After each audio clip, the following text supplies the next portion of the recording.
DGFI এর সাবেক প্রধান সাইফুল আলমের বাসা থেকে প্রায় 2.5 কোটি টাকা জব্দ করেছে দুর্নীতি দমন কমিশন। গত বৃহস্পতিবার সাবেক এই সেনা কর্মকর্তা ঢাকা সেনানিবাসের বাসা থেকে এসব টাকা উদ্ধার করা হলেও আজ তা প্রকাশ করে কমিশন। তবে সাইফুল আলমের বিরুদ্ধে মামলা কিংবা তাকে গ্রেপ্তারের বিষয়ে মুখ খোলেননি দুদক মুখপাত্র আক্তার হোসেন। রিপোর্ট মাহবুব কবির চপলের। দুদকের প্রধান কার্যালয়ে হঠাৎ দুটি ট্রাঙ্ক গাড়িতে তোলা হয়, সাথে সাথেই গণমাধ্যমের ক্যামেরা হাজির। কি আছে ট্রাঙ্ক দুটিতে?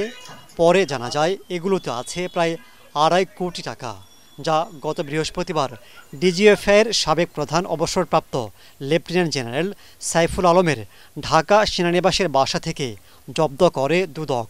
তবে ঘটনার প্রকাশ নিয়ে চলে নাটকীয়তা।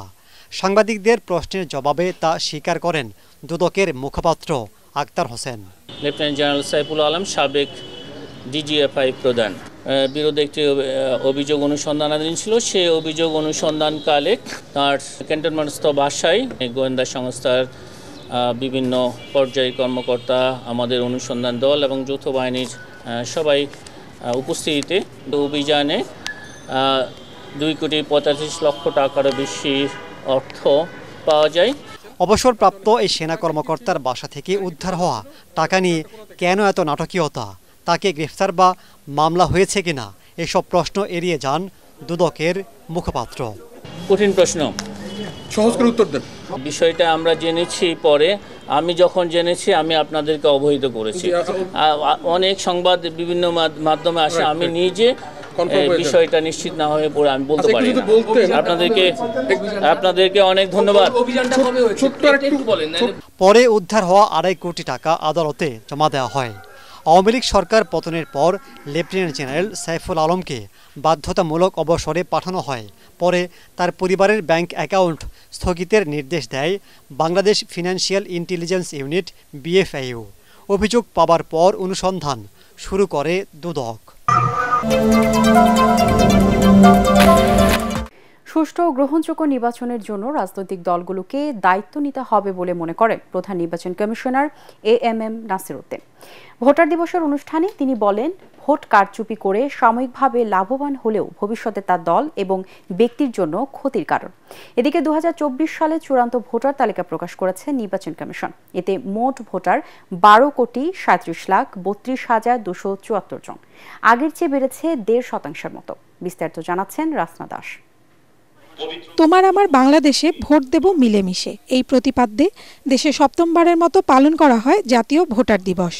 আগারগাঁওয়ে নির্বাচন ভবনে আয়োজিত অনুষ্ঠানে জুলাই আগস্টের অভ্যুত্থানে অংশ নেওয়া 13 জন আহত নতুন ভোটারকে দেওয়া হয় জাতীয় পরিচয়পত্র। অনুষ্ঠানে সহিংসতা মুক্ত ও সুষ্ঠু ও নিরপেক্ষ নির্বাচন আয়োজনে প্রতিশ্রুতির কথা তুলে ধরেন নির্বাচন কমিশনাররা। বলেন, নির্বাচনী অপরাধের দায় এড়াতে পারবে না নির্বাচন কমিশনও। ভিশনের ফুলঝুরি মেগা অফারে ফ্রিজ কিনলেই পাচ্ছেন 16 পিসের আকর্ষণীয় গিফট বক্স একদম ফ্রি। যে নির্বাচনগুলো হয়েছে, যেহেতু নির্বাচন কমিশন একটি স্বাধীন কমিশন, সাংবিধানিক প্রতিষ্ঠান, আমি মনে করি এর গুরু দায়ভার নির্বাচন কমিশনের।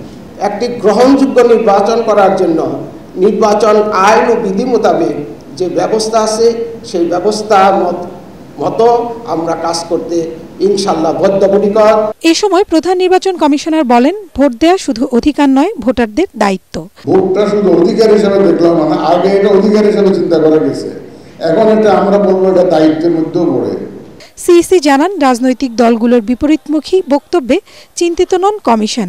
তবে রাজনৈতিক দলগুলোকে নিজেদের দায়বদ্ধতার কথা স্মরণ করিয়ে দেন তিনি। ইতিহাস সাক্ষ্য দেয়, ইলেকশন ইঞ্জিনিয়ারিং করে, ভোট সন্ত্রাস করে আপাত দৃষ্টিতে জেতা যায়, কিন্তু আখেরে নিজের জন্য, দলের জন্য, দেশের জন্য সর্বনাশ ডেকে আনতে হয়। ভোটার দিবসের চূড়ান্ত ভোটার তালিকা প্রকাশ করে নির্বাচন কমিশন। জানানো হয়, বর্তমানে দেশে মোট ভোটার সংখ্যা 12,37,32,274 জন।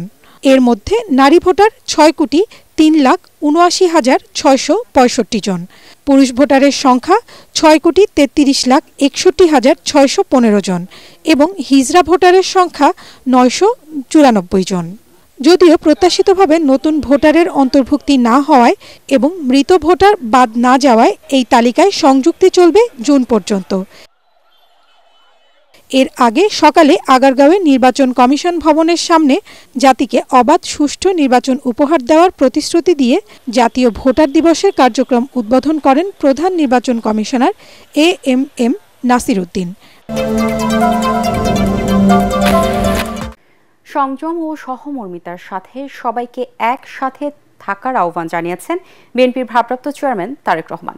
রাজধানীর লেডিস ক্লাবে আলেম ওলামা ও এতিমদের সম্মানে বিএনপির ইফতার মাহফিলে তিনি বলেন, দেশের মানুষ যাতে শান্তিতে থাকতে পারে সেজন্য সবাইকে জনগণের পাশে দাঁড়াতে হবে।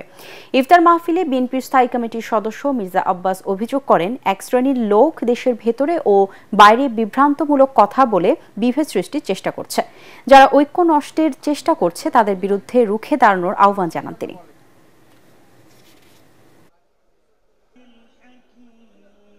রমজান আমাদেরকে শিখায় কিভাবে ধৈর্যশীল হতে, রমজান আমাদেরকে শিখায় কিভাবে আমরা মানবিক দৃষ্টিকোণ দিয়ে মানুষের পাশে দাঁড়াতে পারি। মাতৃভূমিকে যেন আল্লাহ একটি রহমত দেন, যে রহমতের কারণে আমরা প্রতিটা মানুষ, এই দেশের প্রতিটা মানুষ যাতে শান্তিতে আমরা থাকতে পারি, সেই রহমত যাতে আল্লাহ দেন। সেকেন্ড রিপাবলিক কি বলে আমি বুঝি নাই, আপনারা বুঝেছেন কি জানি না। অর্থাৎ একটা উসিলা ধরে, একটা বিশেষ উসিলা ধরে জাতির মধ্যে বিভেদ সৃষ্টি করার চেষ্টা চলছে। দয়া করে আপনারা খেয়াল রাখবেন। আর আপনাদের মতো এরকম একই রকম পোশাক পরা এক শ্রেণী ওটাকে বাতাস দিয়ে যাচ্ছে। গণতান্ত্রিক প্রক্রিয়াকে দীর্ঘায়িত করতে নানা রকম কৌশল চলছে বলে মন্তব্য করেছেন বিএনপি স্থায়ী কমিটির সদস্য সালাউদ্দিন আহমেদ।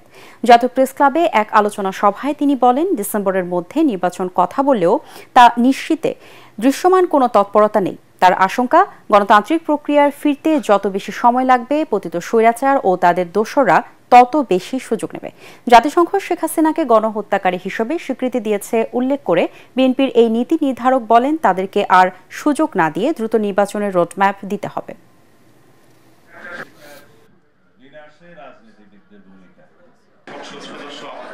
এখানে আমাদের যত দিন যাচ্ছে তাতে আমাদের মনে হচ্ছে যেন গণতন্ত্রের উত্তরণের এই যে যাত্রাপথ, এইটাকে যেন আরো বেশি দীর্ঘায়িত করা যায়, সেই জন্য কিছু কিছু কূটকৌশল প্রণয়ন করা হচ্ছে। জনসমক্ষে প্রকাশিত এবং দৃশ্যমান হতে হবে যে আমরা আসলেই সেদিকে যাচ্ছি কিনা। কারণ যত দীর্ঘায়িত হবে এই গণতন্ত্রের উত্তরণের যাত্রাপথটা, তত বেশি বিভিন্ন রকমের অস্থির অবস্থা সৃষ্টির একটা সুযোগ নেবে পতিত স্বৈরাচার এবং তার দোসররা। কোন রাজনৈতিক বিরোধ নয়, ঐকমত্যের ভিত্তিতেই গণপরিষদ নির্বাচন চায় নবগঠিত জাতীয় নাগরিক পার্টি। তবে গণ অভ্যুত্থানের আকাঙ্ক্ষা পরিপন্থী যে কোনো বিষয়ে মানুষের কণ্ঠস্বর হয়ে কার্যকর ভূমিকা রাখতে নতুন এই দল। নাগরিক পার্টির সিনিয়র যুগ্ম আহ্বায়ক সামান্তা শারমিন এবং যুগ্ম আহ্বায়ক সারোয়ার তুষার এটিএন বাংলাকে জানান, গুরুত্বের সাথে দলের নিবন্ধন পেতে প্রস্তুতি নিচ্ছে তরুণদের দলটি। আদিন সজীবের রিপোর্ট।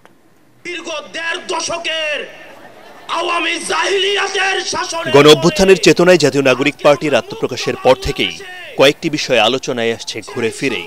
বলা হচ্ছে গণপরিষদ নির্বাচন নতুন দলটির অন্যতম লক্ষ্য, কিন্তু এর জন্য প্রয়োজন ঐক্যমত্য।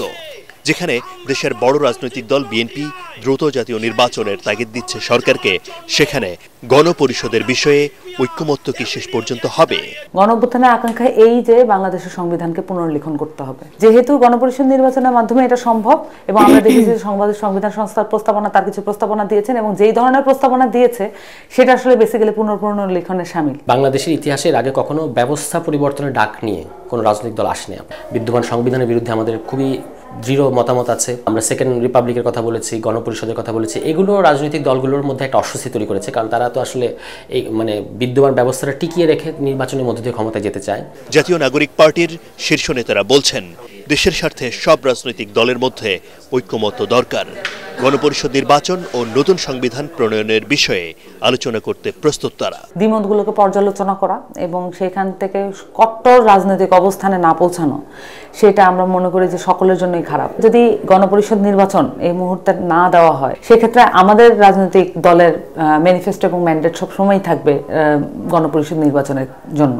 আমরা বরং রাজনৈতিক দলগুলোকে আস্থায় নেওয়ার জন্য বলেছি, আমাদের দিক থেকে প্রস্তাব করেছি যে এমন একটা নির্বাচন হোক যেখানে প্রথমে সংবিধান প্রণয়ন করা হবে, তারপর সংবিধান প্রণয়ন শেষে ওই গণপরিষদটাই নিজেকে পার্লামেন্টের রূপ দেবে। তাহলে কি হচ্ছে, আপনি যারা একবার নির্বাচিত হচ্ছে তারাই কিন্তু পার্লামেন্ট ফর্ম করছে, ফলে এখানে ভয় পাওয়ার কিছু নাই। ফলে এটা নিয়ে আলোচনা হবে। 28 ফেব্রুয়ারি আত্মপ্রকাশ করা জাতীয় নাগরিক পার্টি জন আকাঙ্ক্ষা বাস্তবায়নের কথা বলছে, জোরে সোরেই প্রস্তুতি নিচ্ছে নিবন্ধনেরও। আমাদের এই মাসব্যাপী বিভিন্ন ধরনের কর্মসূচি থাকবে এবং সেই সাথে দলটাকে সংগঠিত করা, সুসংহত করার যে কাজটা সেটা আমরা করব এবং অবশ্যই নিবন্ধন এই কাজগুলো খুবই রুটিন ওয়ার্ক। তো আমরা এই রুটিন ওয়ার্কের দিকেও আগাবো। দলগুলোকে এগিয়ে আসতে হবে। দলগুলো যদি সংস্কারও না চায় তখন তো ঐক্যমত্য হওয়া সম্ভব না। ঐক্যমত্য তো শুধু কথার কথা না, কিছু জিনিসের উপর দাঁড়িয়ে আপনি ঐক্যমত্য হবেন। এখন শুধু জাতীয় নির্বাচন এটার প্রশ্নে অন্য সকল দলের রিজার্ভেশন বাদ দিয়ে একটা দলের জন্য আমরা এটা করতে পারি না।